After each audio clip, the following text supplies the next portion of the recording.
One of the biggest glaring weaknesses that I see in training programs today is metabolic conditioning. For the soccer athlete, metabolic conditioning is one of the most crucial aspects of the game and most crucial aspects of sports performance because soccer is such a physically, metabolically, and biomechanically demanding game. All of the sprints, the change of directions, the active recovery, the short periods of rest in between make soccer a very challenging sport to program for. And this is one of the areas that I see in fitness packets, in particular, collegiate fitness packets, that is a glaring weakness. Strength conditioning coaches in the college sector are still programming long distance runs, mileage, track workouts, interval breakdowns. A lot of these methods are inapplicable to soccer, but also outdated methods. They may not be targeting the metabolic systems necessary to make a more fit and robust soccer athlete.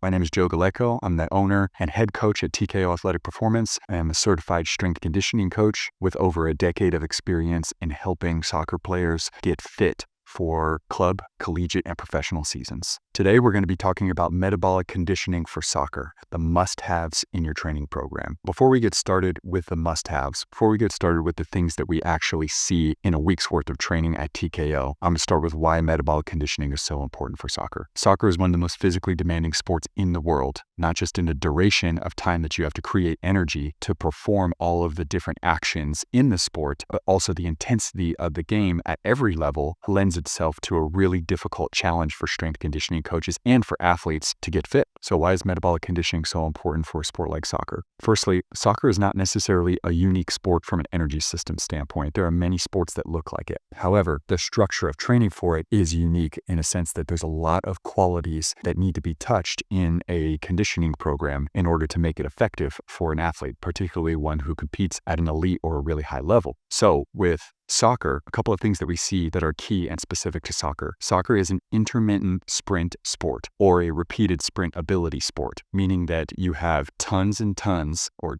dozens and dozens of high intensity accelerations and decelerations mixed with short periods of rest. The rest is also unique in a sense that the rest in soccer is typically active. There's walking and jogging, and athletes have to stay moving during their rest periods in order to cover more ground on the pitch. So this lends itself to a unique challenge because soccer players not only cover a ton of distance, but a large portion of that distance is covered at a high intensity. So with that being said, we know that sprinting is going to be a significant and important aspect of the training program that can't be overlooked, but we'll talk about that in a moment. The other thing that makes soccer a really unique and difficult sport is the frequent change of direction. Agility and traditional change of direction stuff is going to be important to put into the program because athletes have to be not just metabolically fit to change direction that many times in a match, but they also have to be biomechanically fit. Their muscles, tendons, and skeleton have to be ready to be able to absorb and redirect all those forces throughout the course of 90 minutes. You can't just be fit enough to change direction hard once, twice, 10 times. You have to be able to do it 50 to 75, up to 100 times in a match. And that's extremely taxing and important to consider when we're writing a metabolic conditioning program. The last unique aspect of soccer is the minimal recovery times or the incomplete recovery times in between sprints. So typically in soccer, a general work to rest ratio might look like 4 to 6 seconds of extremely hard activity, high intensity sprint and change of direction type activity, accelerations and decelerations. But this is dispersed between maybe 20 to 25 seconds of active recovery in the form of walking and jogging. So even though work to rest ratios aren't the only thing to consider when we're making a training program or a strength conditioning program that improves our fitness, it is generally important to remember that 4 to 6 seconds of work interspersed with 20 to 25 seconds of active recovery is more indicative to soccer than longer runs or the work to rest ratios that you see in typical interval breakdowns like 2 minutes of work followed by 1 minute of rest. Hey, that doesn't look like soccer. Now, it's important to note that not all the intervals and not all of the metabolic conditioning that we do has to take on the same work to rest ratio as the game of soccer. Matter of fact, in order for us to build general physical qualities like aerobic fitness, VO2 max, and say repeat sprint ability, we may be using types of drills and work to rest ratios that are totally different than soccer, but we have to be strategic in how we do it. Okay, so let's talk about our must-have training method number 1 for building metabolic conditioning for elite fitness in soccer. The first thing and the most important thing, the foundation of aerobic fitness in our program at TKO is tempo runs. Now, tempo runs might seem extra simple, but tempo runs are so versatile that I love them for every single type of soccer player, every position, and even other type of field sport that comes through our program. Tempo runs are extremely important because they serve as the aerobic base. They're extremely important because we perform these on low days in our training program because athletes are running fast enough to be able to help improve speed qualities and their metabolic conditioning, but they're also slow enough to be able to allow sufficient volume to get fit. You can do enough of them to get fit, but also they don't fatigue the athlete too much from a muscular standpoint that they can't train hard the next day or a couple days later. Another aspect of tempo runs that's important is the abbreviated recovery. Essentially what a tempo run is a stride that looks like sprinting technique, but it's done at a speed that's easily recoverable. So an example of this might be like if we did full intensity sprints out to 30 meters or 40 meters, we might do tempo runs out to 60 or 75 meters,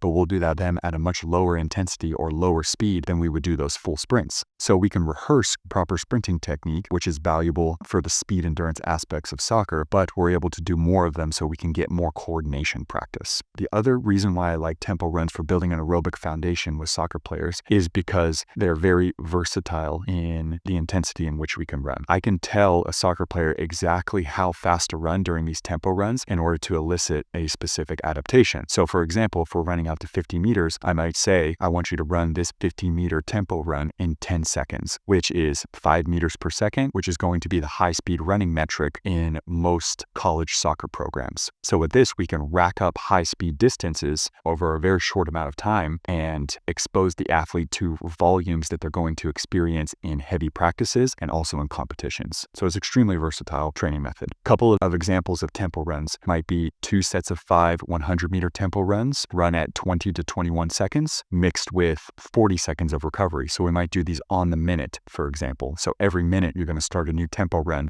finish the repetition in 20 to 21 seconds, and then you have the remainder of the minute to rest. Now notice that's a 1 to 2 work to rest ratio, meaning you get double the rest as you do in the work period. That's totally fine. Like I said before, it may not look like soccer. The work to rest ratio may not look like soccer, but the abbreviated work to rest ratio is going to help us build up a lactate tolerance so that when we get into a match and we're forced to repeat sprints with minimal recovery in between, we can handle that fatigue. Lastly, tempo runs help us teach sprinting rhythm and efficiency while under fatigue. So like I said before, we can rehearse those proper sprint mechanics without accumulating too much fatigue that our technique breaks down significantly. So they're an excellent coordination drill for longer sprints that we're going to do in other parts of the program. Extremely versatile training method. Give it a try. I recommend 50-meter tempo runs or 100-meter tempo runs at a 1 to 2 work to rest ratio. So in a typical workout, we might do 500 to 750 meters of tempo running to start, and then we'll slowly accumulate tempo running volume over the course of, say, 6 to 8 weeks so that we can build up to a competition load worth of high-speed running at the end of that, which might look like over the course of the week, it might look like a game load being, 1,000 to 1,250 meters of high-speed running. We might do double that in an entire week of training. And with that, the athlete will be plenty prepared for heavy practices and competitions when they show up to training camp or they get started with their club season. Okay, so must-have metabolic conditioning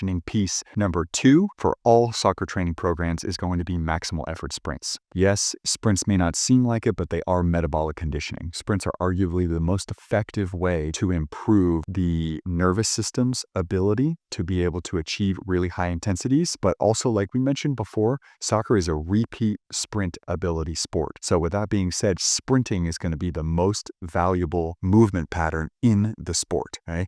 Athletes who can get to balls first, get to tackles first, get on the end of things first, make the extra run, beat out the defender, they're going to be more valuable because they're going to be able to use their fitness to be able to make an impact, a tangible impact in competitions. Faster athletes win more in competitions, essentially. Now, sprints are so valuable because they train the nervous system to fire at a higher rate, and the nervous system is extremely energy hungry. So if we have a strong aerobic foundation with tempo runs, for example, or with just a large volume of training overall, that includes soccer, if we have a good aerobic foundation, then we have the ability to stack on top of that a high level of nervous system outputs that allow us to repeat sprints at a high intensity throughout competitions. So I like to think of this as a house, right? And if our aerobic systems built by tempo runs, VO2 max training, large volumes of soccer, et cetera, are the foundation, then sprinting is going to be the ceiling or the roof on that house. So if you think about a house with many, many stories, okay, what we're trying to do is instead of just have a house with one story, we're trying to create an apartment building with tons of floors,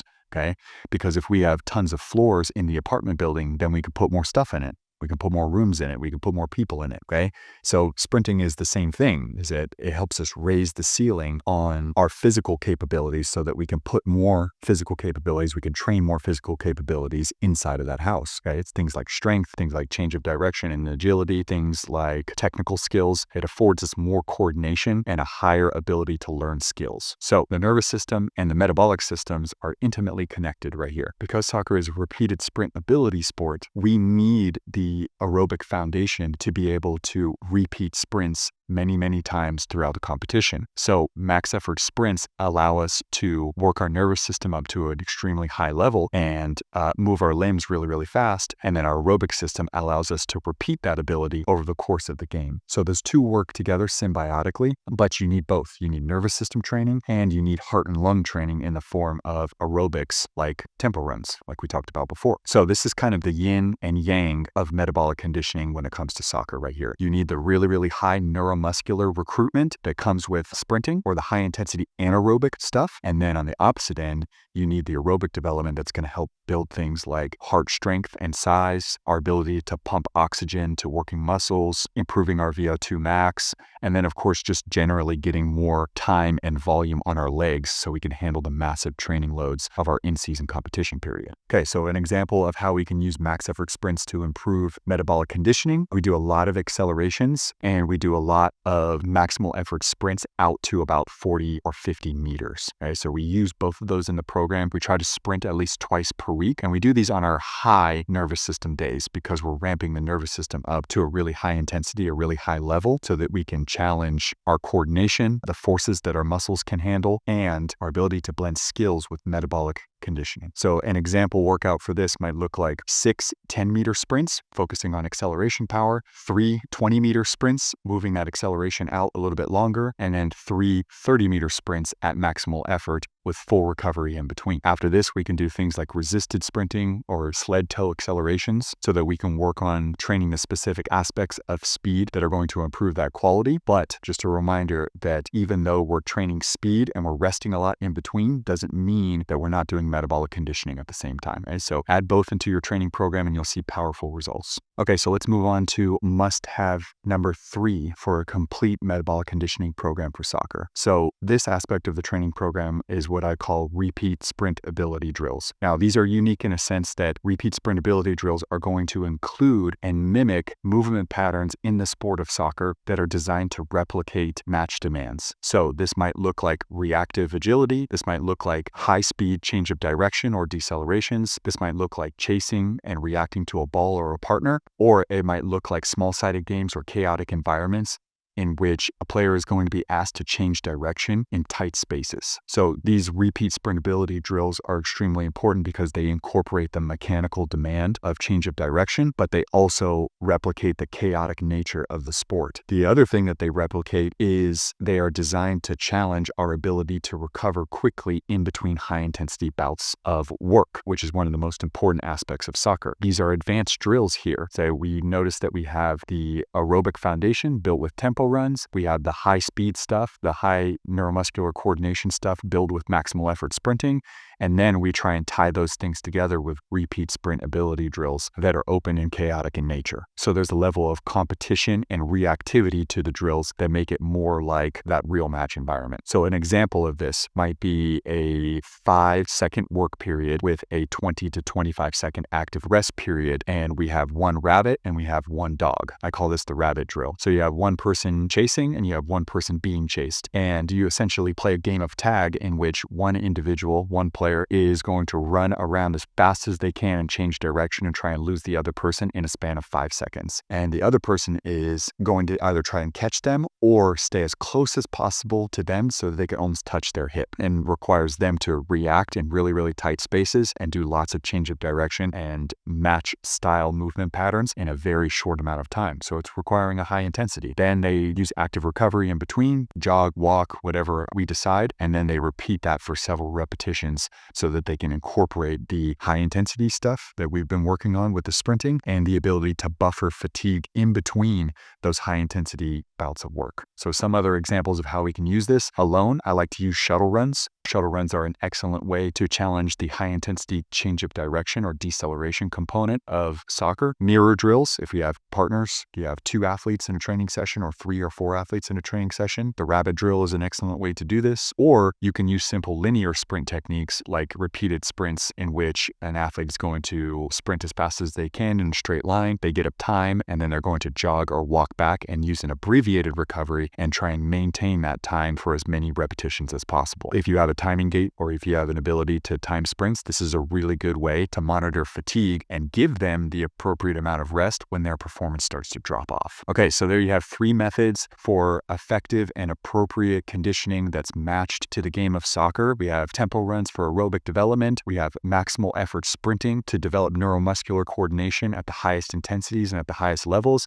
And then you have the blend of those two together. We have repeated sprint ability drills with change of direction component. So remember, combining all 3 of these types of methods in a training program is going to be much more effective than long distance runs. It's going to be much more effective than random breakdown intervals or intervals on the track. It's going to be much more effective than doing cardio or energy system development on machines that don't translate over to the sport of soccer, the chaotic and high intensity nature of the sport. So if you're a coach or a player or a parent looking to upgrade your metabolic conditioning for soccer players, hit like, subscribe to our page, maybe drop a comment or a question down below. And then if you want more information, you can book a discovery call with the link in our bio.